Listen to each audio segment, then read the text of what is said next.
2025년 여름 인천 남동공단 안쪽에서 오래된 폐차장을 운영하는 한기택은 매일 아침 같은 문장을 먼저 떠올렸다.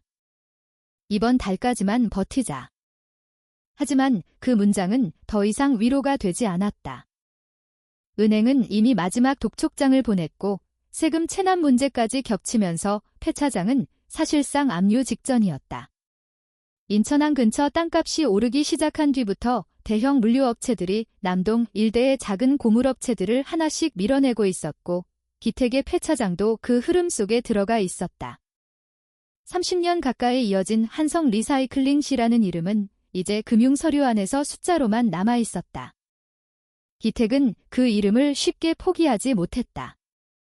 아버지가 1980년대 후반부터 직접 만들었던 곳이었다.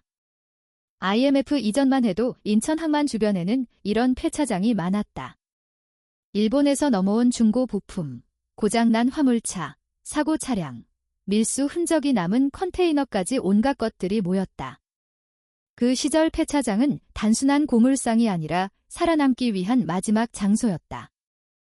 기택은 26살 때부터 그 안에서 살았다. 결혼도 그 시절에 했고 딸 하나를 키우다가 아내를 먼저 떠나보냈다. 아내가 세상을 떠난 뒤부터 폐차장은 더 이상 생계를 위한 공간이 아니었다. 그냥 남겨진 시간처럼 느껴졌다. 사람들은 기택을 무뚝뚝한 사람이라고 생각했다. 거래처 기사들은 그를 오래된 세대라고 불렀고 젊은 직원들은 폐차장보다 먼저 무너질 사람 같다고 수군거렸다. 하지만 누구도 기택이 새벽마다 사무실에서 혼자 잠들지 못한다는 사실은 몰랐다. 그 시간마다 곁에 남아있는 건 마루뿐이었다. 벨지안 shepherd 혼혈견인 마루는 원래 구조견 훈련을 받다가 다리 부상 때문에 폐기되다시피 한 개였다. 5해 전 겨울 인천 보호센터에서 안락사 명단에 올라 있었고 기택은 우연히 그 이야기를 듣고 데려왔다. 사람들은 이상하다고 했다. 왜 하필 그렇게 예민한 개를 데려왔냐고. 하지만 기택은 처음부터 마루가 평범한 개가 아니라는 걸 알고 있었다. 마루는 사람보다 먼저 위험을 알아챘고 사람보다 먼저 분위기를 읽었다. 폐차장 직원들 사이에서는 현장 반장쥐라는 별명이 붙어 있었다. 2해 전에는 적재해둔 타이어 더미가 무너지기 직전 마루가 이상하게 반응한 덕분에 큰 사고를 피하기도 했다. 그날 이후 기택은 마루의 감각을 절대 무시하지 않았다. 7월 마지막 주 화요일, 김포 외곽에서 견인차 한 대가 들어왔다. 무너진 농기구 창고를 정리하다 발견된 차량이라고 했다. 차량 등록 기록은 오래전에 말소됐고 차주는 확인되지 않았다. 흰색 대우 프린스. 1991년식. 차량 상태는 심각했다. 흙과 녹이 뒤섞인 흔적이 차체 전체를 덮고 있었고 번호판은 사라진 상태였다. 오랫동안 습기가 많은 곳에 방치된 차량 특유의 냄새가 남아 있었다.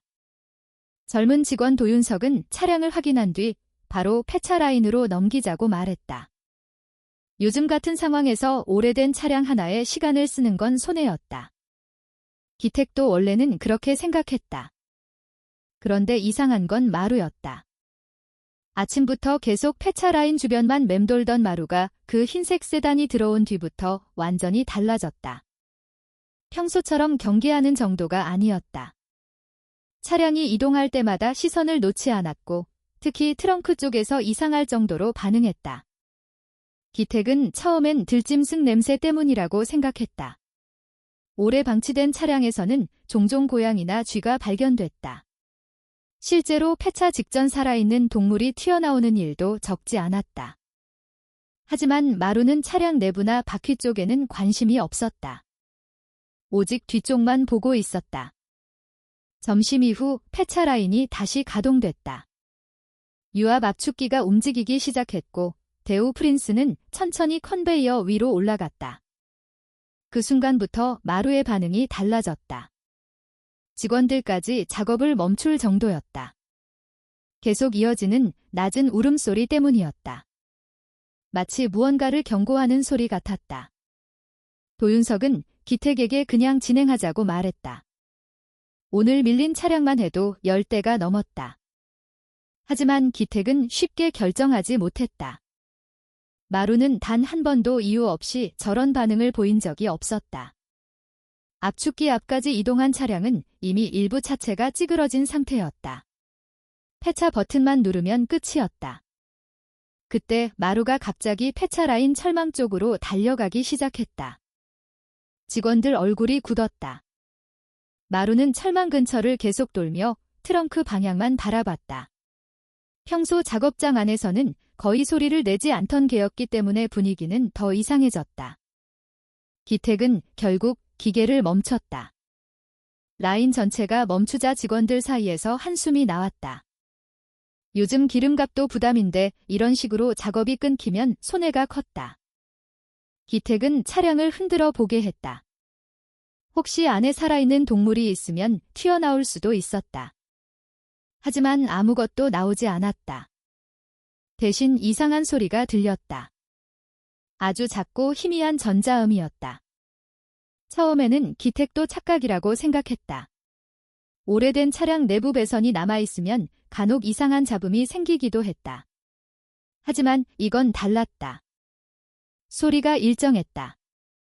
마루는 그 소리가 들릴 때마다 더욱 예민해졌다. 기택은 차량 뒤쪽을 다시 살폈다. 그제야 이상한 점이 보였다. 차량 전체는 거의 무너진 상태인데 뒤쪽 하중만 유독 단단하게 버티고 있었다. 서스펜션은 이미 오래전에 주저앉았어야 정상인데 트렁크 부분만 지나치게 무거웠다. 기택 머릿속에 오래전 기억 하나가 떠올랐다. 1990년대 초반 인천항 주변에서는 밀수 조직들이 차량 내부를 개조해 금이나 현금을 숨기던 일이 있었다. 특히 트렁크 바닥을 이중 구조로 만드는 방식은 당시 뉴스에도 자주 나왔다. 하지만 지금은 2025년이었다. 그런 방식은 오래전에 사라진 줄 알았다. 도윤석은 플라즈마 절단기를 가져왔다. 직원들 분위기도 조금씩 바뀌기 시작했다. 단순 폐차 작업이 아니라는 느낌 때문이었다. 기택은 직접 차량 뒤쪽 철판을 절단하기 시작했다. 첫 번째 절단 순간부터 이상했다. 일반 승용차 철판에서 나오는 반응이 아니었다. 안쪽에 훨씬 두꺼운 금속이 덧대어져 있었다. 도윤석 얼굴에서도 긴장이 보였다. 1991년 대우 프린스의 저런 구조는 존재하지 않았다. 누군가 의도적으로 개조한 게 분명했다. 절단 작업은 예상보다 훨씬 오래 걸렸다. 트렁크 안쪽 전체가 산업용 철판처럼 보강돼 있었고 내부에는 용접 흔적까지 남아 있었다. 마루는 작업 내내 차량 옆을 떠나지 않았다. 그리고 기택은 점점 확신하기 시작했다. 이 차는 단순히 버려진 차량이 아니었다. 누군가 반드시 숨기고 싶었던 무언가가 안에 있었다. 기택은 절단기를 잠시 멈췄다. 폐차장에서 30년 가까이 일했지만 그런 구조는 처음이었다. 차량 외부는 완전히 부식됐는데 내부 보강 철판만 유독 형태를 유지하고 있었다. 일반적인 밀수 개조 차량이라면 저 정도까지 작업하지 않는다. 더구나 1991년에 만들어진 대우 프린스의 산업용 강판을 여러 겹 덧댄다는 건 당시 기준으로도 꽤 큰 돈이 드는 일이었다. 도윤석은 차체 안쪽을 손전등으로 비춰보다가 말을 멈췄다. 트렁크 끝부분에서 다시 그 소리가 들렸기 때문이었다. 삐익. 아주 작고 가느다란 전자음이었다. 기택은 다시 차량 안쪽으로 귀를 기울였다. 이번에는 분명했다. 단순한 금속 공명음이 아니었다. 전원이 살아있는 전자장치 특유의 규칙적인 소리였다. 도윤석 얼굴이 굳었다. 오래된 차량에서 배터리가 살아있을 가능성은 없었다. 게다가 30년 넘게 방치된 차였다. 직원들 사이에서 폭발물 이야기가 나오기 시작했다. 인천항 근처 폐차장에서는 예전에도 밀수 조직과 관련된 차량이 발견된 적이 있었다. 실제로 2000년대 초반에는 중국 밀수 조직이 차량 안에 현금을 숨겨 들여오다 적발된 사건도 있었다.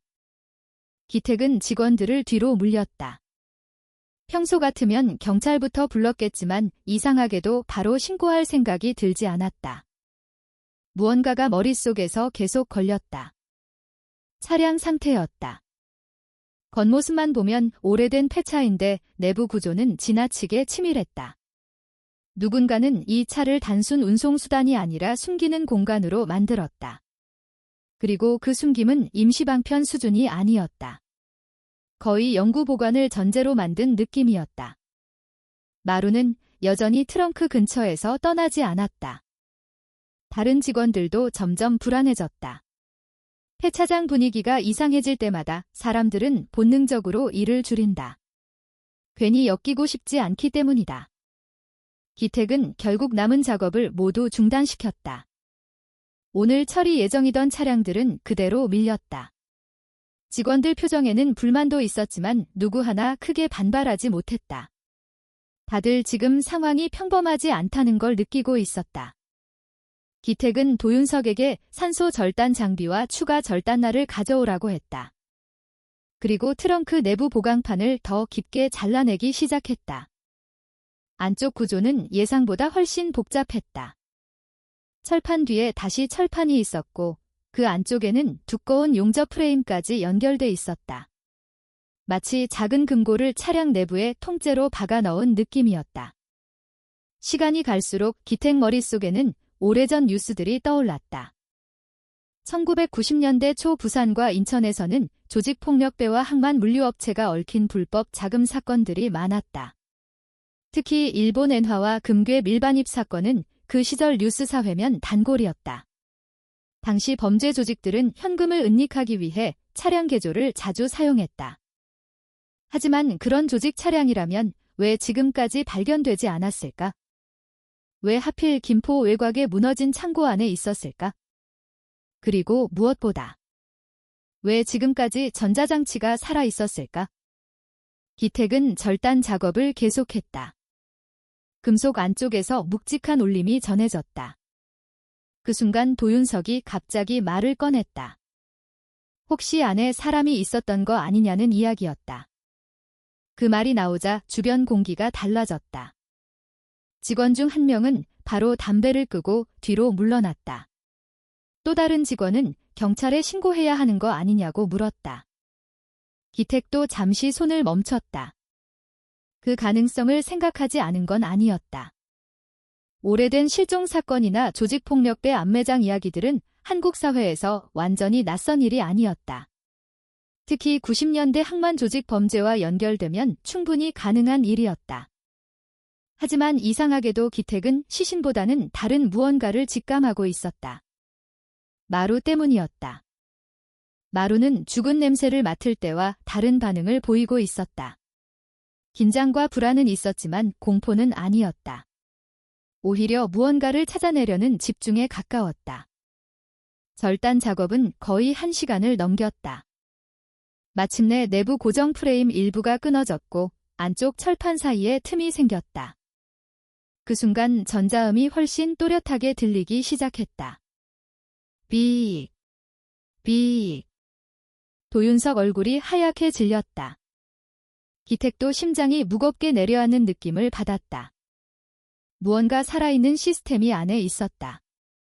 30년 동안 기택은 마지막 용접 부위를 잘라냈다. 그리고 안쪽 철판이 천천히 벌어졌다. 그 안에는 회색 금속 상자가 있었다. 사람 허리 정도 크기의 산업용 보관함이었다. 일반 금고와 달리 운반용 특수 컨테이너처럼 보였고 외부 전체가 납 코팅처럼 두껍게 막혀 있었다. 상자 옆면에는 작은 전자장치 하나가 붙어 있었다. 붉은 불빛이 계속 깜빡이고 있었다. 도윤석은 본능적으로 뒤로 물러났다. 폭발물 처리반을 불러야 한다는 말이 다시 나왔다. 하지만 기택은 상자를 계속 바라봤다. 이상하게도 폭탄이라는 느낌은 들지 않았다. 오히려 누군가 아주 오래전 절박한 마음으로 봉인해 둔 물건 같았다. 전자장치는 충격 감지용 경보 장치처럼 보였다. 폐차 압축기가 차체를 누르면서 내부 센서가 활성화된 것이다. 기택은 조심스럽게 장치 배선을 확인했다. 오래된 회로 구조였다. 요즘 방식과 달랐다. 1990년대 초 전자제품 특유의 투박한 배선 방식이었다. 기택은 잠시 고민하다가 전원을 끊었다. 전자음이 멈췄다. 그 순간 마루도 갑자기 조용해졌다. 폐차장 전체가 이상할 정도로 정적에 잠겼다. 직원들은 서로 눈치만 봤다. 누구도 먼저 말을 하지 못했다. 기택은 상자를 직접 꺼내기로 했다. 생각보다 훨씬 무거웠다. 도윤서까지 함께 들어야 겨우 움직일 수 있었다. 단순 금속 보관함 수준이 아니었다. 안에 상당한 무게가 들어 있었다. 직원들은 상자를 바라보며 여러 추측을 했다. 금괴, 현금, 마약, 총기. 하지만 기택은 이상하게도 점점 불안해졌다. 돈 때문이 아니었다. 이 상자를 만든 사람의 심리 때문이었다. 누군가는 엄청난 비용과 시간을 들여 차량을 개조했고 30년 넘게 아무도 찾지 못하게 숨겨뒀다. 그리고 경보장치까지 설치했다. 그건 단순 범죄자의 행동 같지 않았다. 무언가로부터 필사적으로 지키려 했던 사람의 흔적 같았다. 기택은 상자를 사무실 안으로 옮겼다. 그리고 문을 잠갔다. 밖에서는 직원들이 계속 수근거렸다. 이미 몇몇은 휴대폰으로 검색까지 시작한 상태였다. 차량 번호 일부라도 복원할 수 있는지 알아보려는 분위기였다. 기택은 그런 소리를 들으면서도 한동안 상자 앞에 앉아 있었다. 은행 독촉장이 책상 한쪽에 놓여 있었다. 압류 예정 날짜가 적힌 서류였다. 며칠 전까지만 해도 그 종이가 기택 인생에서 가장 무거운 물건처럼 느껴졌다. 그런데 지금은 달랐다.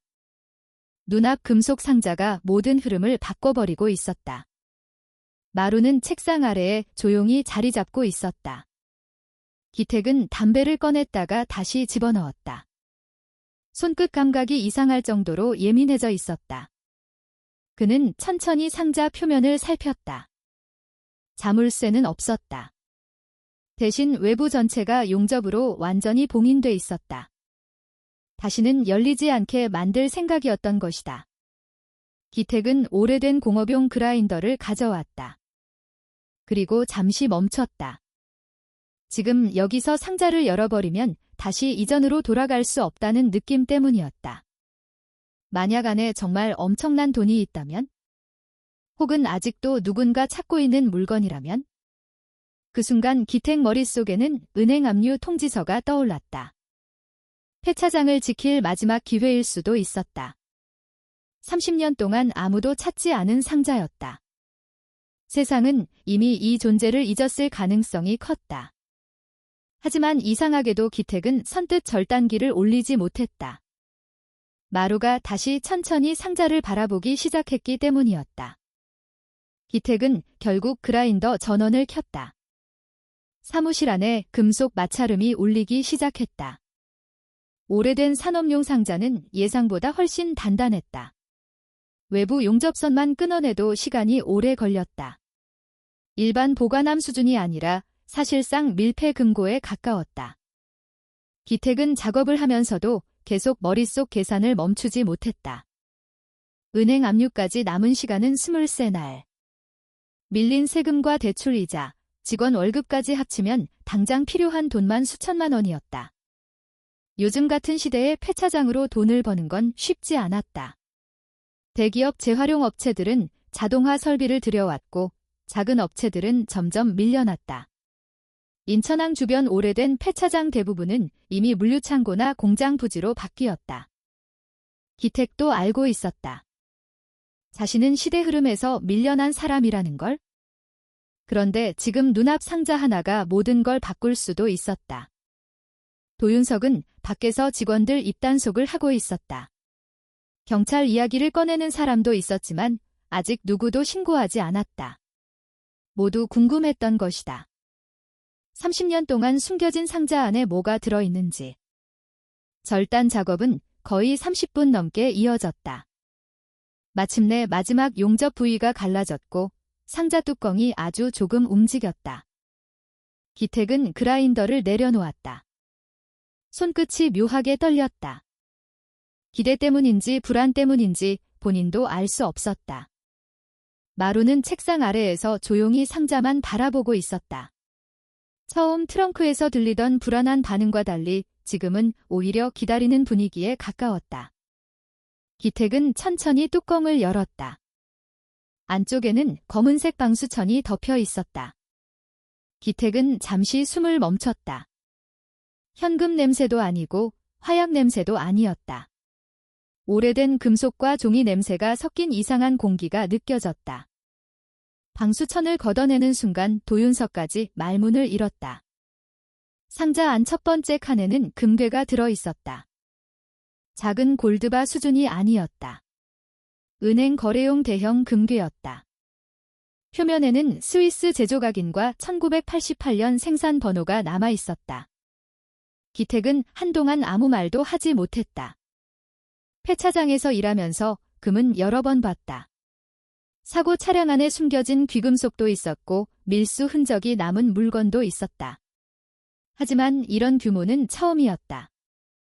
도윤석 얼굴이 굳었다.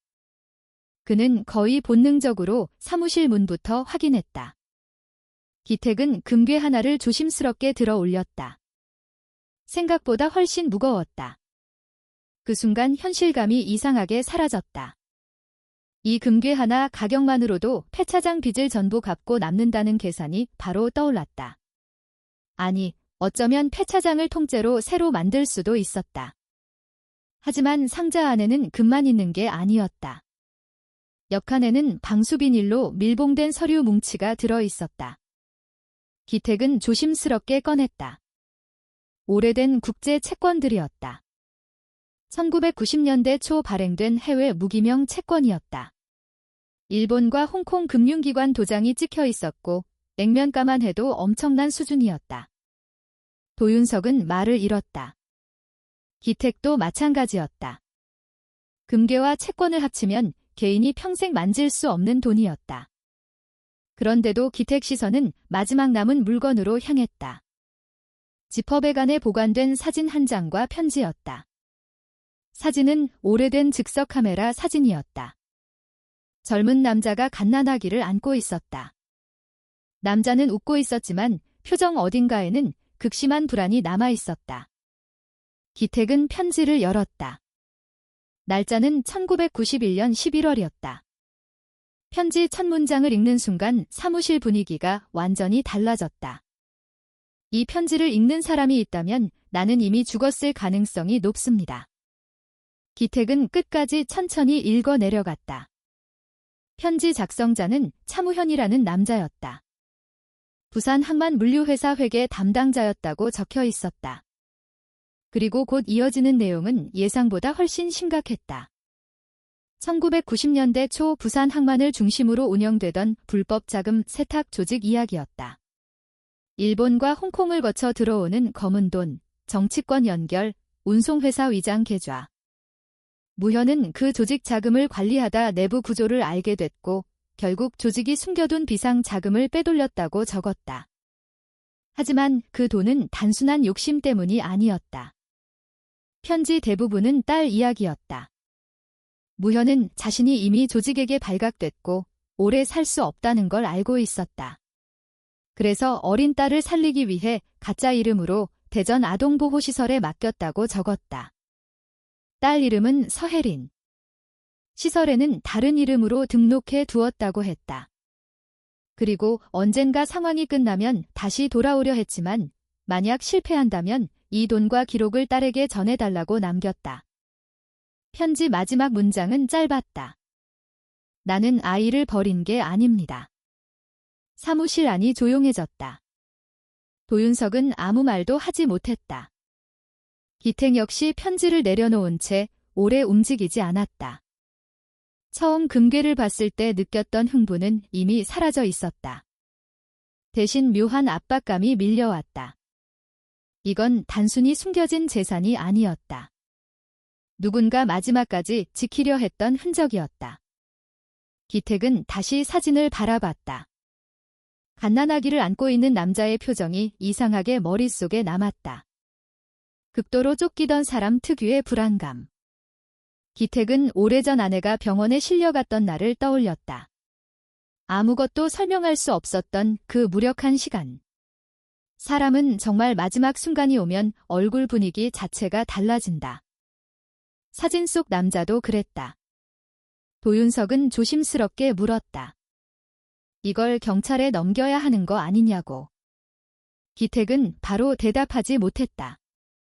머릿속에는 다른 계산이 먼저 떠오르고 있었다. 이 돈이면 폐차장을 살릴 수 있었다. 아버지가 남긴 땅도 지킬 수 있었다. 직원들 월급도 해결할 수 있었다. 무엇보다 더 이상 은행 전화에 시달리지 않아도 됐다. 차무현이라는 사람은 이미 죽었을 가능성이 높았다. 편지 날짜로부터 30년이 넘었다.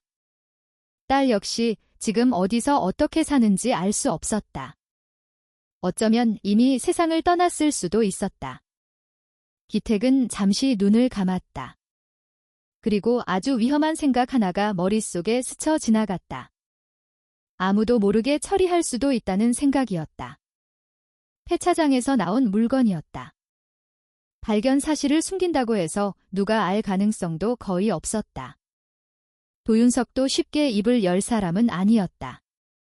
그 순간 책상 아래에 있던 마루가 천천히 일어났다. 그리고 상자 앞에 조용히 자리를 잡았다. 기택은 이유 없이 시선을 피하게 됐다. 마루는 처음부터 이 상자를 발견하게 만든 존재였다. 만약 오늘 폐차 라인을 그대로 돌렸다면 이 모든 건 금속 더미 속에서 사라졌을 것이다. 기택은 다시 편지를 펼쳤다. 마지막 문장이 눈에 들어왔다. 아이만은 살게 해주고 싶었습니다. 그 문장을 읽는 순간 이상하게 가슴 한쪽이 무겁게 내려앉았다. 그리고 기택은 그제야 깨달았다. 지금 상자 안에 들어있는 건 돈보다도 훨씬 오래된 누군가의 절망이었다는 걸. 그날 밤 이후 기택은 거의 잠을 이루지 못했다. 사무실 책상 위에는 여전히 금괴와 채권, 그리고 차무현의 편지가 놓여 있었다. 그는 몇 번이나 상자를 다시 닫으려 했지만 쉽지 않았다. 마치 한 번 열려버린 과거가 다시는 봉인되지 않을 것 같은 느낌 때문이었다. 새벽 3시가 넘어갈 무렵 기택은 결국 오래된 데스크톱 컴퓨터를 켰다. 폐차장 사무실에서 사용하는 컴퓨터는 부품 거래와 세금 신고 정도에만 쓰이던 오래된 장비였다. 화면이 켜지는 데만 한참이 걸렸다. 기택은 검색창에 천천히 이름을 입력했다. 차무현 1991 부산. 처음에는 별다른 결과가 나오지 않았다. 오래된 사건이라 인터넷 기록 자체가 많지 않았다. 하지만 신문사 아카이브를 뒤지던 중 오래된 기사 하나가 눈에 들어왔다. 1991년 11월 부산 북항 인근에서 남성 시신 발견. 기사 내용은 짧았다. 30대 초반 남성. 총상 추정. 신원 미상. 며칠 뒤 수정 기사에는 이름이 추가돼 있었다. 차무현. 당시 부산에 중견해운 물류회사 회계 담당 직원. 그리고 그 아래 문장이 기택 시선을 멈추게 했다. 회사 자금 횡령 혐의 조사 중 실종. 기택은 한동안 화면을 바라봤다. 기사 내용만 보면 차무현은 조직 돈을 훔쳐 달아난 범죄자였다. 하지만 편지 내용은 완전히 달랐다. 누군가는 거짓말을 하고 있었다. 기택은 다시 기사들을 뒤졌다. 1990년대 초 부산 항만비리 사건 관련 기사들이 조금씩 나오기 시작했다.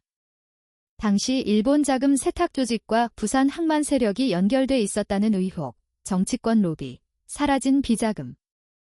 하지만 대부분 흐지부지 끝난 사건들이었다. 그리고 차무현 이름은 몇 번 더 등장했다. 횡령 후 도주한 직원.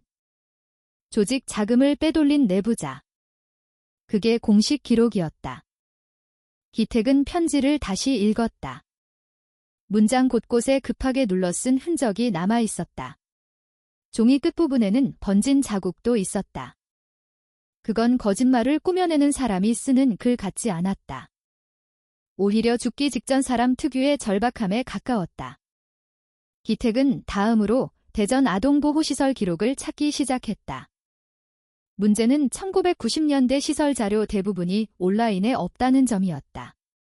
보호시설 이름도 이미 여러 번 바뀌었고 일부는 폐쇄된 상태였다. 하지만 새벽이 가까워질수록 기택은 이상할 정도로 집중하게 됐다. 마치 자신이 이 일을 끝까지 해야 한다는 기분이 들었다. 은행 독촉장도 폐차장 압류도 잠시 익힌 상태였다. 몇 시간을 뒤진 끝에 오래된 지역복지 기록 보관 사이트 하나가 검색됐다. 대전 동부 아동보호센터. 현재는 다른 이름으로 운영 중이었다. 기택은 관련 게시판을 하나씩 확인했다. 입양인 찾기, 보호시설 출신 모임, 오래된 기록 요청 글들이 올라와 있었다. 그리고 새벽 5시가 넘어갈 무렵 게시글 하나가 눈에 들어왔다. 3년 전에 올라온 글이었다. 1991년 겨울 대전 보호시설에 맡겨졌던 사람을 찾고 있습니다. 작성자 이름은 서혜린. 기택은 화면을 멈춘 채 한동안 움직이지 못했다. 게시글 내용은 짧았다. 어릴 때부터 자신이 버려졌다는 이야기만 들었고 최근 오래된 기록 일부를 통해 본명이 다른 이름일 가능성을 알게 됐다는 내용이었다. 그리고 마지막 문장. 혹시 차무현이라는 이름을 아는 분이 있으면 연락 부탁드립니다. 기택은 천천히 숨을 내쉬었다. 살아 있었다. 편지 속 아이가 실제로 존재했다. 그 순간 이상한 감정이 올라왔다. 만약 어젯밤 자신이 폐차 라인을 멈추지 않았다면? 마루가 끝까지 반응하지 않았다면?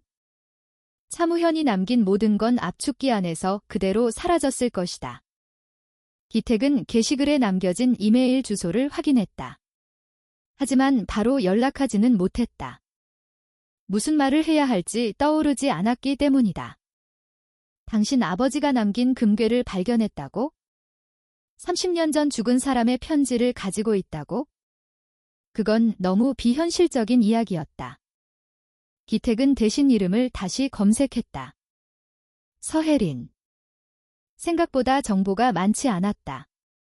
SNS도 거의 사용하지 않는 사람이었다.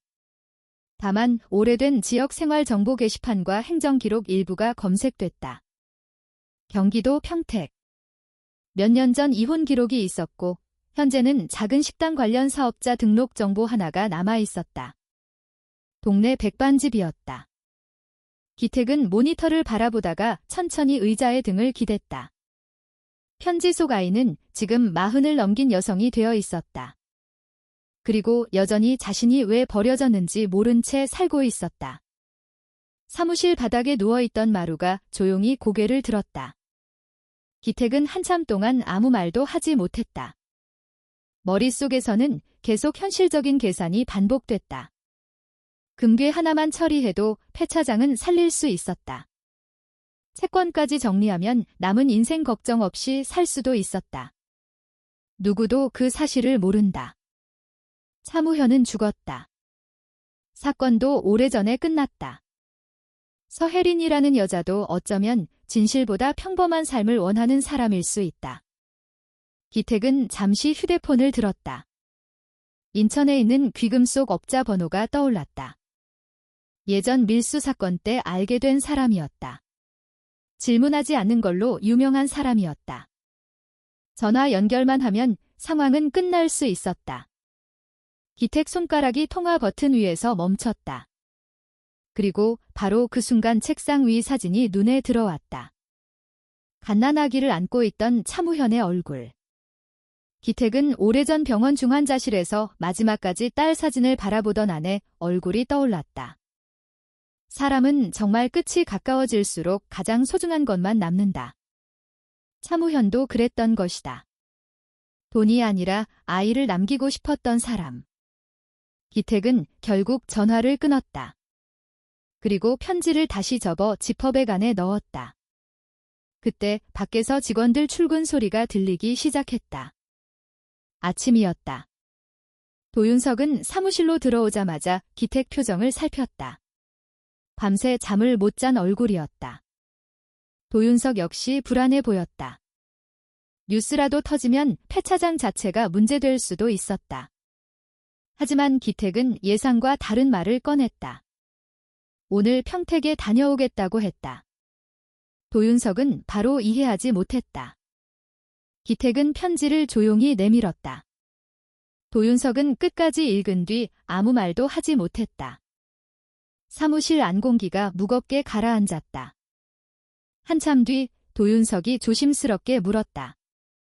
정말 그 여자한테 다 줄 생각이냐고. 기택은 대답하지 않았다.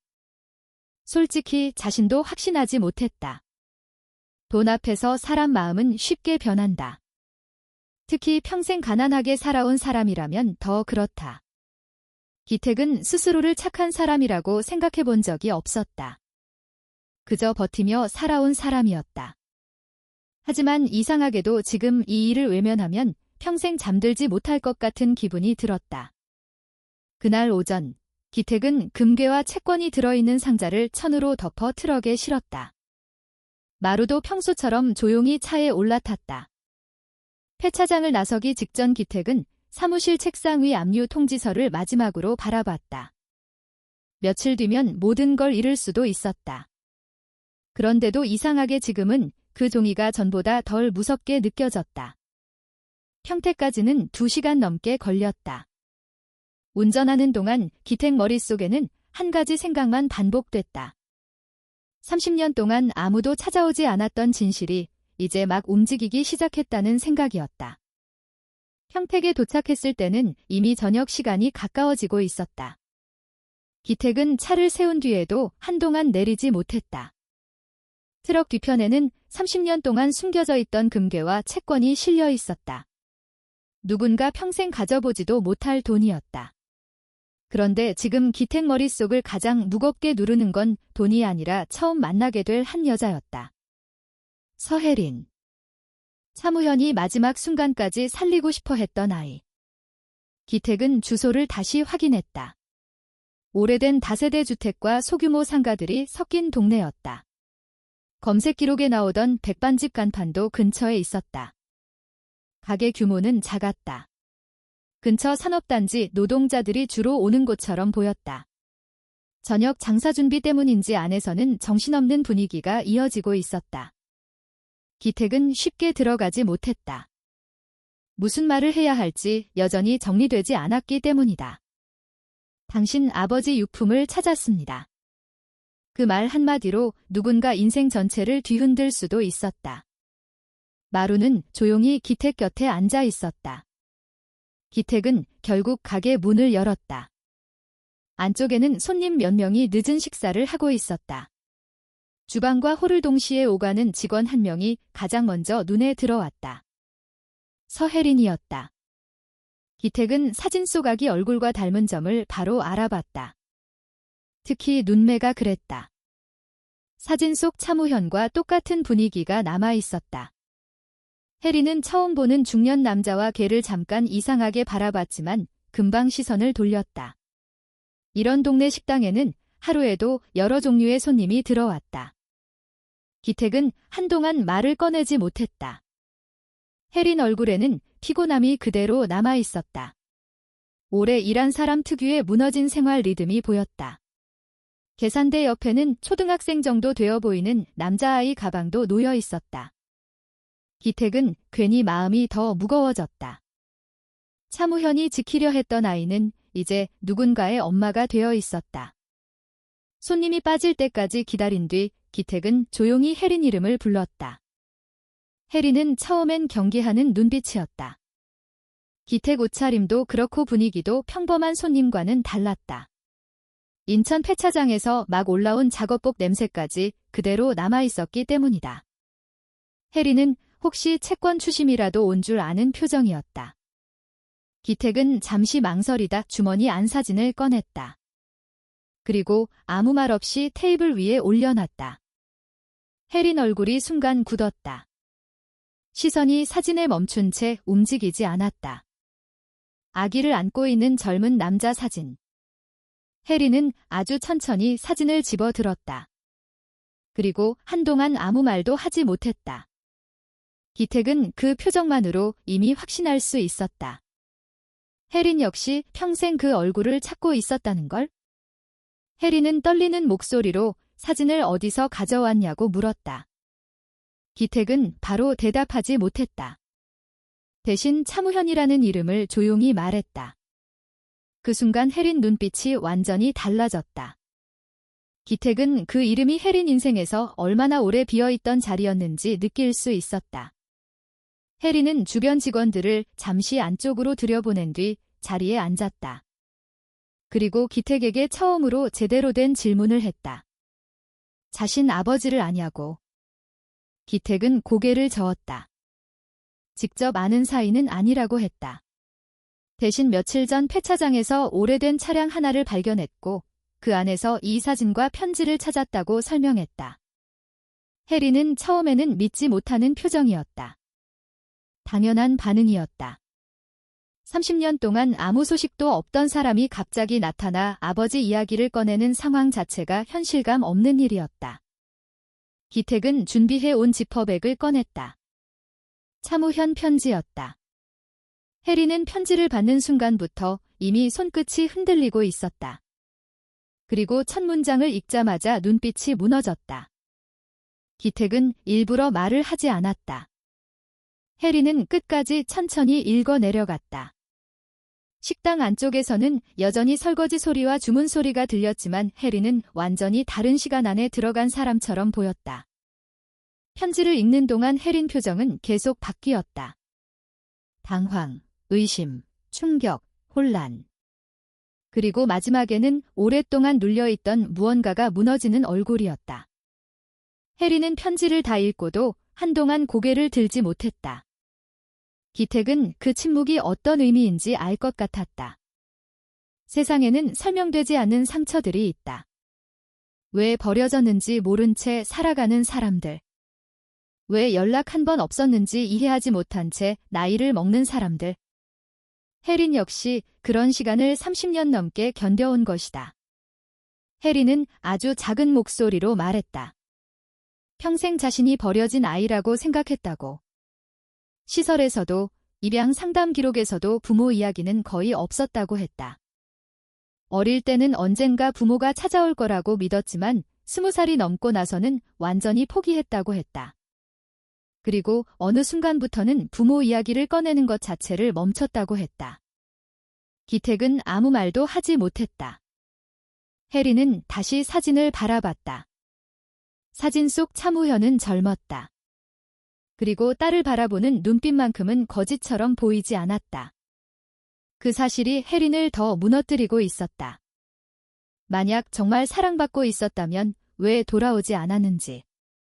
왜 결국 혼자 남겨졌는지. 기택은 그 질문에 대한 답도 이미 편지 안에 있다는 걸 알고 있었다. 차무현은 돌아오지 못한 것이다. 기택은 조심스럽게 오래된 신문기사 복사본까지 꺼냈다. 부산 북항 사건 기사였다. 해리는 기사 속 이름을 확인한 순간 숨을 멈춘 듯 굳어버렸다. 실종이 아니라 죽음이었다. 30년 동안 살아있을지도 모른다고 생각했던 사람이 이미 1991년에 세상을 떠났다는 사실은 또 다른 충격이었다. 해리는 결국 눈물을 참지 못했다. 하지만 기택이 더 놀란 건 해린 반응이었다. 돈 이야기는 아직 나오지도 않았는데 해리는 이미 완전히 무너져 있었다.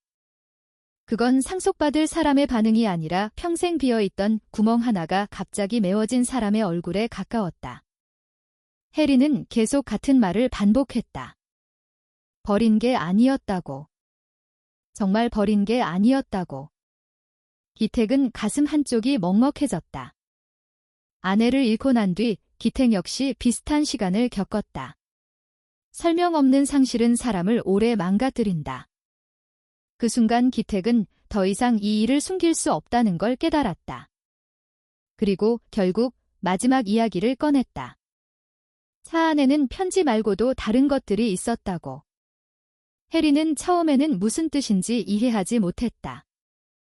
기택은 식당 밖 트럭을 잠깐 바라봤다. 30년 동안 잠들어 있던 금괴와 채권이 아직 그 안에 있었다. 그리고 이제 그 모든 건 원래 주인을 만나기 직전이었다. 기택은 잠시 말을 멈췄다. 해리는 이미 감당할 수 없을 만큼 흔들린 상태였다. 그런데 이제부터 해야 할 이야기는 그보다 훨씬 더 현실을 뒤집는 내용이었다. 기택은 천천히 트럭으로 향했다. 마루도 조용히 뒤를 따라갔다. 트럭 적재함 안에는 천으로 덮인 금속 상자가 그대로 놓여 있었다. 기택은 한동안 그 상자를 바라보다가 조심스럽게 덮개를 걷어냈다. 해리는 처음엔 의미를 이해하지 못했다. 그러다가 상자 안쪽 금괴가 보이는 순간 완전히 말을 잃었다. 식당에서 일하던 평범한 사람에게 그 광경은 현실감이 없는 수준이었다. 뉴스나 영화 속에서만 보던 물건들이 눈앞에 놓여 있었다. 기택은 차무현 편지 내용과 함께 차량 안에서 발견된 과정을 하나씩 설명했다. 1991년식 대우 프린스. 김포 외곽 창고. 폐차 직전 멈춘 압축기. 마루가 들었던 전자음. 그리고 차량 내부에 숨겨진 금속 상자. 해리는 끝까지 아무 말도 하지 못했다. 눈앞 금괴보다도 차무현이 마지막 순간까지 자신을 살리기 위해 이걸 숨겨뒀다는 사실 자체가 더 크게 다가오는 듯했다. 기택은 상자 안 채권까지 보여줬다. 해외 무기명 채권들은 현재 가치 환산조차 어려울 정도였다. 일부는 법적 절차를 거쳐야 했고 국제금융기관 확인도 필요했다. 하지만 단순 계산만 해도 엄청난 금액이었다. 해리는 계속 같은 질문만 반복했다. 왜 자신에게 이걸 가져왔냐고. 기택은 쉽게 대답하지 못했다. 솔직히 말하면 자신도 끝까지 흔들렸기 때문이다. 폐차장 압류까지 남은 시간은 얼마 없었다. 금괴 하나만 몰래 처리해도 인생이 달라질 수 있었다. 하지만 기택은 결국 편지를 외면할 수 없었다. 차무현은 돈을 남긴 게 아니라 딸을 남기려 했던 사람이었기 때문이다. 해리는 한참 동안 상자를 바라보다가 갑자기 고개를 숙였다. 그리고 조용히 울기 시작했다. 기택은 그 눈물이 돈 때문이 아니라는 걸 알 수 있었다. 해리는 어린 시절부터 자신이 버려진 사람이라고 믿으며 살아왔다. 보호시설에서도 이후 위탁가정에서도 사람들은 늘 비슷한 말을 했다. 부모 없는 애. 버려진 애. 그 말들은 시간이 지나도 사라지지 않았다. 해리는 20살 이후부터 부모 이야기를 아예 꺼내지 않게 됐다고 했다.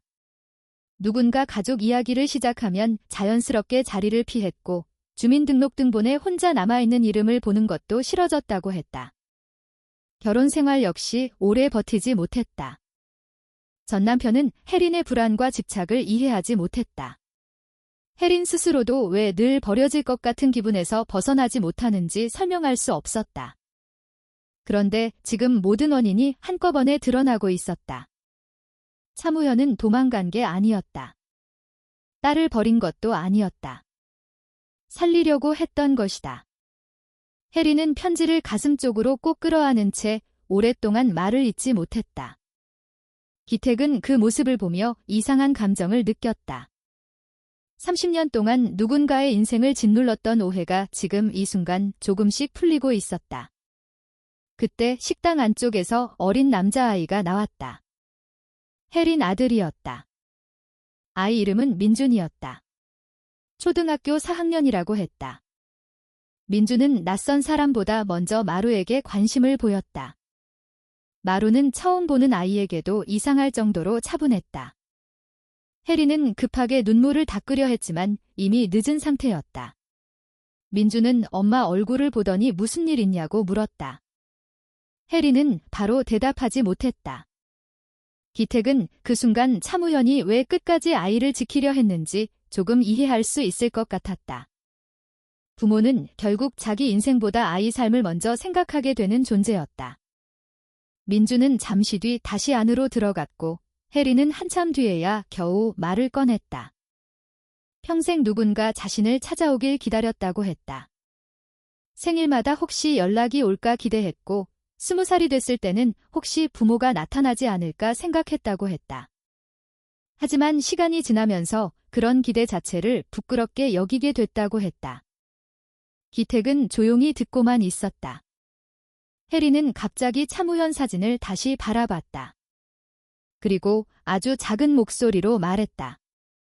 아버지 얼굴을 처음 본다고. 그 말이 기택 가슴에 오래 남았다. 사람은 부모 얼굴도 모른 채 평생 살아갈 수 있다. 그리고 그 빈자리는 쉽게 설명되지 않는다. 기택은 문득 자신의 딸 생각이 떠올랐다. 지금은 서울에서 직장 생활 중이지만 아내 장례 이후 서로 연락이 줄어든 상태였다. 서로 나쁘게 헤어진 건 아니었지만 상실 이후 가족 관계까지 서서히 멀어졌다. 기택은 갑자기 이상한 후회가 밀려왔다. 살아있는 사람들과조차 제대로 마음을 나누지 못하면서 자신은 지금 죽은 사람의 마지막 부탁을 대신 전달하고 있었다. 해리는 한참 뒤 정신을 겨우 추스른 뒤 현실적인 질문을 하기 시작했다. 이 돈을 어떻게 해야 하냐고. 경찰에 신고해야 하는 거냐고. 문제가 생기지 않겠냐고. 기택 역시 정확한 답은 알지 못했다. 특히 무기명 채권은 절차가 복잡했다. 법률 검토 없이 움직이면 위험할 수도 있었다. 하지만 분명한 건 있었다. 이건 단순 범죄 수익으로 끝날 문제가 아니라는 점이었다. 상자 안에는 돈뿐 아니라 오래된 회계 기록 일부와 메모도 있었다. 차무현이 조직 자금 흐름을 따로 기록해 둔 흔적이었다. 만약 그 자료들이 진짜라면 1990년대 부산 항만비리 사건 자체가 다시 뒤집힐 가능성도 있었다. 해리는 겁먹은 얼굴이 됐다. 평범하게 살던 사람에게 너무 거대한 일이 한꺼번에 밀려온 것이다. 기택은 괜히 미안한 감정까지 들었다. 어쩌면 자신이 이 모든 걸 가져오지 않았다면 해리는 계속 조용한 삶을 살 수 있었을지도 몰랐다. 하지만 동시에 기택은 알고 있었다. 진실을 모른 채 살아가는 고통은 시간이 지나도 사라지지 않는다는 걸. 해리는 결국 기택에게 고맙다고 말했다. 돈 때문이 아니라고 했다. 아버지가 자신을 버린 게 아니라는 사실 하나만으로도 평생 짊어졌던 무게가 달라졌다고 했다. 그 말을 듣는 순간 기택 마음속 무언가도 조금 바뀌기 시작했다. 폐차장 압류 문제는 여전히 남아있었다. 빚도 그대로였다. 그런데 이상하게 지금은 전처럼 절망스럽게 느껴지지 않았다. 마루는 어느새 민준 곁에 자리를 잡고 있었다. 기택은 조용히 그 모습을 바라봤다. 모든 시작은 마루가 폐차 라인을 멈춰 세운 순간이었다. 만약 그때 몇 초만 늦었더라도 차무현의 마지막 흔적은 세상에서 완전히 사라졌을 것이다. 그리고 해리는 평생 자신이 버려진 이유도 모른 채 살아갔을 것이다. 그날 이후 상황은 예상보다 훨씬 빠르게 움직이기 시작했다. 해리는 며칠 동안 거의 잠을 이루지 못했다. 낮에는 평택 식당 일을 계속했고 밤이 되면 차무현이 남긴 편지와 서류를 반복해서 읽었다. 같은 문장을 수십 번 넘게 읽으면서도 여전히 믿기지 않는다는 표정이었다. 특히 마지막 문장이 해린 머릿속을 떠나지 않았다. 나는 아이를 버린 게 아닙니다. 30년 동안 해린 삶을 지배했던 감정은 버려졌다는 확신이었다. 그런데 그 전제가 무너진 순간부터 과거 전체가 다시 흔들리기 시작했다. 기택 역시 평온하지 않았다. 인천 폐차장으로 돌아온 뒤부터 직원들 분위기가 달라졌다. 이미 도윤석을 통해 어느 정도 소문이 퍼진 상태였다. 오래된 차량에서 거액의 무언가가 발견됐다는 이야기였다. 폐차장 업계는 생각보다 좁았다. 한번 소문이 돌기 시작하면 금방 퍼진다. 기택은 직원들에게 함부로 입을 열지 말라고 했지만 완전히 막을 수는 없었다. 게다가 법률 문제도 남아있었다. 채권은 국제금융기관 확인이 필요했고 금괴 역시 출처 조사 없이 움직이면 문제가 될 가능성이 있었다. 결국 해린과 기택은 서울 서초동의 한 법무법인을 찾아갔다. 처음 상담을 맡은 변호사도 상자 안자료를 확인한 뒤 한동안 말을 잇지 못했다. 1991년 부산 항만 자금 흐름 기록, 해외 계좌 번호, 기업 내부 메모, 차무현이 남긴 회계 장부 일부까지 그대로 남아있었기 때문이다. 변호사는 단순 상속 문제가 아니라 오래된 금융범죄와 연관될 수 있다고 설명했다. 특히 무기명 채권은 발행 시점과 자금 출처 검증이 필요했고 일부는 이미 법적으로 소멸됐을 가능성도 있었다. 하지만 금괴 자체는 실물 자산이라 절차만 거치면 합법적으로 처리 가능하다고 했다. 해리는 돈보다 차무현 기록에 더 집착했다. 아버지가 정말 어떤 사람이었는지 알고 싶어 했다. 변호사는 결국 오래된 사건 자료를 다시 검토하기 시작했다. 그리고 얼마 지나지 않아 놀라운 사실 하나가 드러났다. 1991년 당시 부산 북항비리 사건은 실제로 수사 도중 갑자기 축소 종결된 기록이 남아있었다. 당시 언론에서는 단순 횡령 사건으로 정리됐지만 내부 검찰 문건 일부에는 정치권 연루 가능성시라는 문장이 존재했다. 차무현은 조직 돈을 훔쳐 달아난 범인이 아니라 내부 자금 흐름을 알고 있던 회계 담당자였다. 그리고 그가 죽은 직후 사건 자체가 급하게 덮여버렸다. 해리는 그 이야기를 듣고 한동안 아무 말도 하지 못했다. 평생 범죄자 딸일지도 모른다는 두려움을 안고 살았는데 이제는 완전히 다른 진실이 나오고 있었다. 차무현은 범인이 아니라 내부 고발자에 가까웠다. 기택은 그 순간 편지를 처음 읽던 밤이 떠올랐다. 사진 속 차무현 표정이 왜 그렇게 절박했는지 이제야 조금 이해되는 느낌이었다.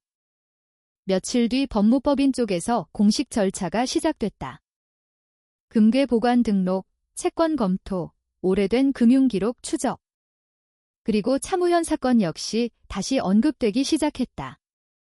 큰 뉴스까지는 아니었지만 일부 시사기자들이 관심을 보이기 시작했다. 1990년대 부산 항만비리 미제 사건 재조명. 사망한 회계 담당자의 숨겨진 기록 발견. 온라인 기사 댓글에는 여러 반응이 올라왔다. 그 시절엔 저런 일 많았다. 누명 쓴 사람들 꽤 있었지? 딸은 무슨 죄냐? 해리는 처음엔 그런 기사조차 읽지 못했다. 하지만 시간이 지나면서 조금씩 마음이 달라졌다. 아버지가 적어도 자신을 버린 사람은 아니라는 사실이 공개적으로 확인되고 있었기 때문이다. 그 변화는 해린 일상에도 영향을 주기 시작했다. 예전에는 누구와도 깊게 가까워지지 못했다. 늘 떠날 준비를 하는 사람처럼 살았다. 하지만 민준을 대하는 태도부터 조금씩 달라졌다. 민준이 학교 이야기를 하면 예전보다 오래 들어주기 시작했고 밤늦게까지 식당 일을 하던 것도 조금 줄였다. 기택은 그런 변화를 보면서 묘한 안도감을 느꼈다. 30년 동안 묶여있던 감정 하나가 풀리면 사람 인생 자체가 달라질 수 있다는 걸 처음 실감했다. 하지만 현실은 여전히 냉정했다. 폐차장 압류 날짜는 계속 다가오고 있었다. 기택은 변호사 비용조차 부담스러운 상황이었다. 해리는 여러 번 금괴 일부라도 먼저 정리해 도움을 주겠다고 했지만 기택은 계속 거절했다. 아직 법적 정리가 끝나지 않았다는 이유도 있었지만 솔직히 말하면 스스로 선을 넘고 싶지 않았다. 기택은 이 일을 시작한 순간부터 이상한 책임감을 느끼고 있었다. 차무현이 남긴 걸 끝까지 제대로 돌려줘야 한다는 책임감이었다. 폐차장은 이제 거의 마지막 단계였다. 은행 직원들이 직접 현장을 다녀갔고 부지 감정평가도 끝난 상태였다. 인천항 근처 물류기업이 인수 준비를 하고 있다는 소문도 사실처럼 들렸다. 도윤석은 은근히 다른 일자리를 알아보고 있었다. 기택도 그걸 알고 있었다. 누구를 붙잡을 상황이 아니었다. 기택은 어느 순간부터 폐차장 내부를 이전과 다르게 보기 시작했다. 30년 동안 자신은 이곳을 단순히 고장난 물건들이 모이는 장소라고 생각했다. 하지만 이제는 달랐다. 누군가에게는 마지막 흔적이었고 누군가에게는 인생 전체가 묻혀있는 장소였다. 대우 프린스 역시 그랬다. 조금만 늦었어도 압축기 안에서 완전히 사라졌을 차량. 마루는 여전히 그 차량 근처를 자주 맴돌았다. 기택은 가끔 마루를 바라보며 이상한 생각을 했다. 사람보다 걔가 먼저 진실을 찾아낸 셈이었다. 그리고 압류 예정일까지 딱 나흘 남은 화요일 오후, 검은 세단 한 대가 폐차장 앞에 멈췄다. 도윤석은 또 은행 직원인가 싶어 얼굴부터 굳었다. 하지만 차에서 내린 사람은 혜린이었다. 처음 평택식당에서 만났던 모습과는 분위기가 완전히 달라져 있었다. 몇 주 사이 혜린 얼굴에는 이상할 정도로 안정된 기색이 생겨 있었다. 물론 여전히 피곤해 보였지만 적어도 예전처럼 무너질 것 같은 분위기는 아니었다. 혜린은 변호사와 함께 사무실 안으로 들어왔다. 그리고 가방 안에서 서류 하나를 꺼내 기택 앞에 내려놓았다. 기택은 처음엔 의미를 이해하지 못했다. 하지만 계약서 상단 내용을 읽는 순간 표정이 굳었다. 1991 대우 프린스 차량 복원 프로젝트. 혜린은 조용히 말했다. 그 차를 폐차하지 않겠다고. 아버지가 마지막으로 남긴 흔적을 없애고 싶지 않다고. 그리고 그 복원 작업을 기택에게 맡기고 싶다고 했다. 기택은 순간 말문이 막혔다. 차량 상태는 이미 거의 폐차 수준이었다. 트렁크는 절단기로 뜯겨나갔고 차체 부식도 심각했다. 정상적인 사람이라면 복원을 생각조차 하지 않을 상태였다. 하지만 혜린은 진지했다.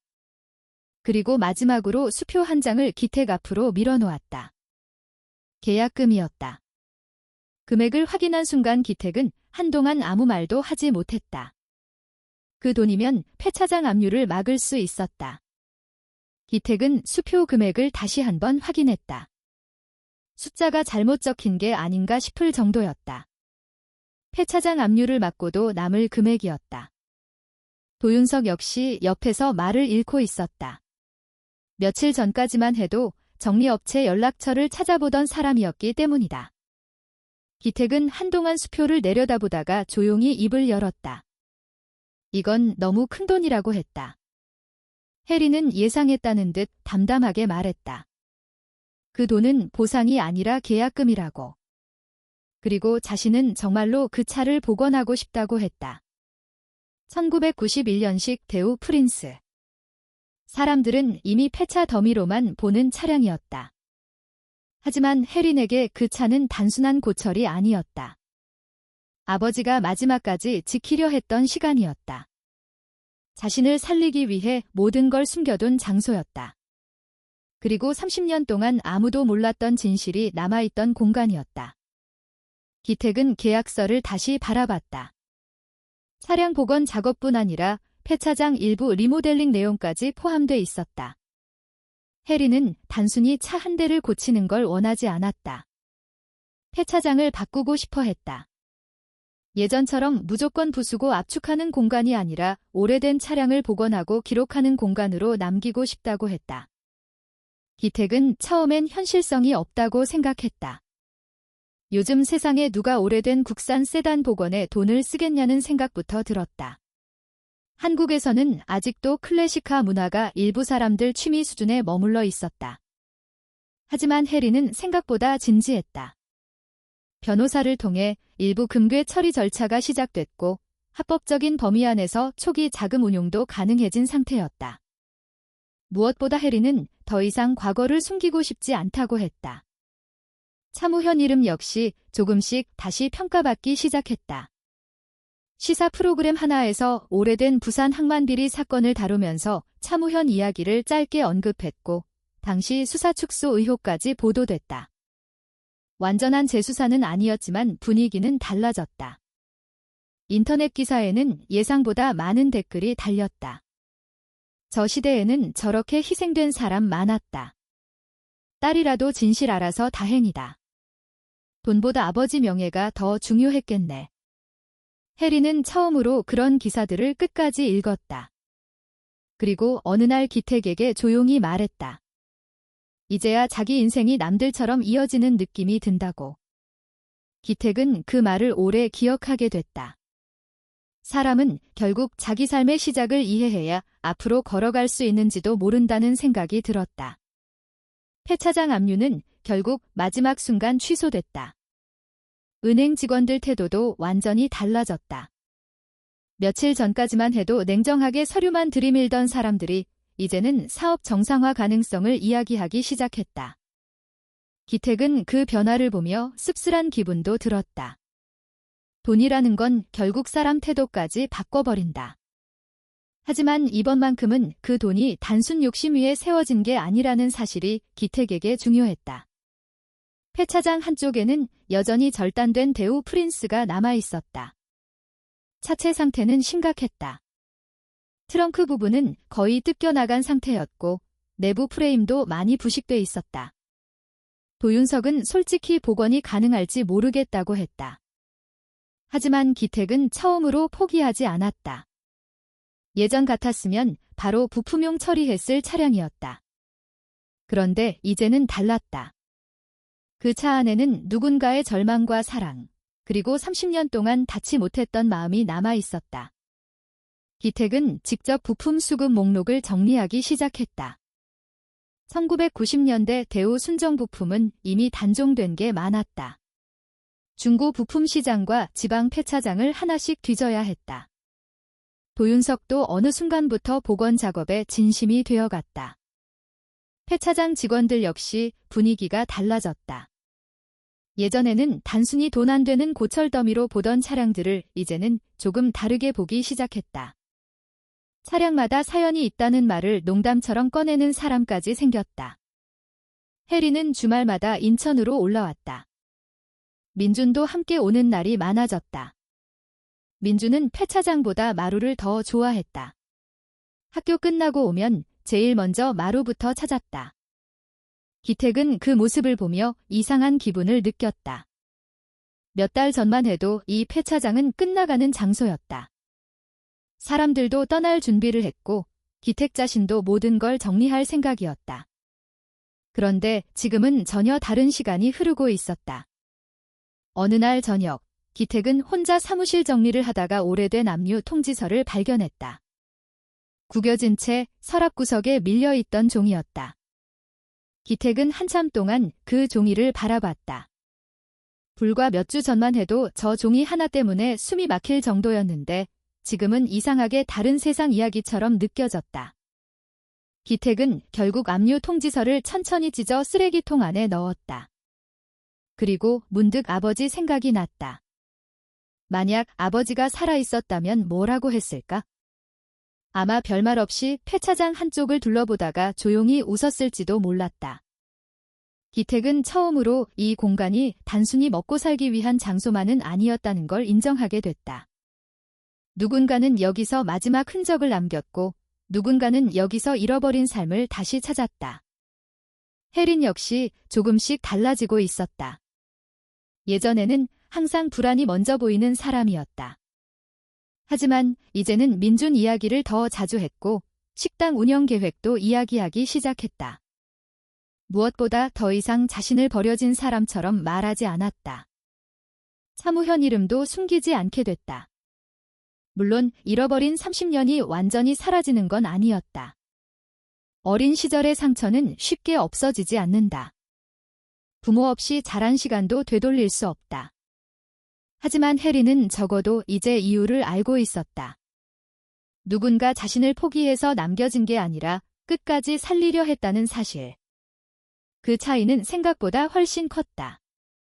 겨울이 시작될 무렵 대우 프린스 차체 일부가 처음으로 원래 형태를 조금 되찾기 시작했다. 도윤석은 그 모습을 보며 농담처럼 말했다. 거의 기적이라고. 기택은 그 말에 대답하지 않았다. 대신 조용히 마루를 바라봤다. 모든 시작은 결국 그날 폐차 라인 앞에서 멈춰 선 순간이었다. 사람들은 보통 인생이 거대한 선택으로 바뀐다고 생각한다. 하지만 실제로는 그렇지 않을 때가 더 많다.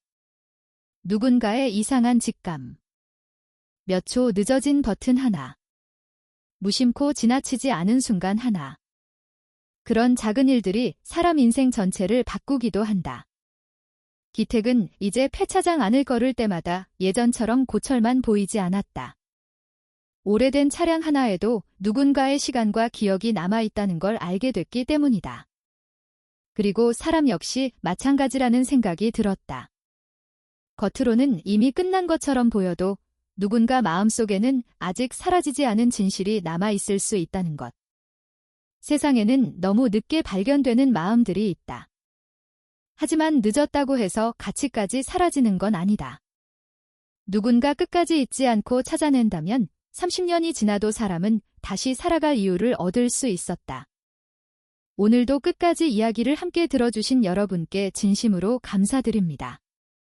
이번 이야기는 단순히 오래된 차와 숨겨진 돈에 대한 이야기가 아니라 오랫동안 풀리지 않았던 한 사람의 마음과 진실에 대한 이야기였습니다.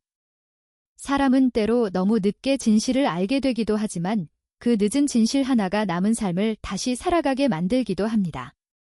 누군가에게 버려졌다고 믿으며 살아온 시간은 쉽게 사라지지 않지만 끝까지 사랑받고 있었다는 사실은 사람의 인생을 완전히 바꾸기도 합니다. 우리는 살아가면서 많은 것을 쉽게 지나치지만 작은 관심 하나와 누군가를 외면하지 않는 마음이 한 사람의 삶 전체를 바꿀 수도 있다는 것을 이번 이야기를 통해 다시 느끼게 됩니다. 오늘 이야기가 여러분 마음에도 오래 남기를 바랍니다. 저희 채널을 응원해 주시려면 아래에 마음에 남은 감상 한마디를 남겨주시고 공감과 구독으로 함께 해주시면 큰 힘이 됩니다. 여러분의 관심과 응원이 다음 이야기를 만드는 가장 큰 이유입니다.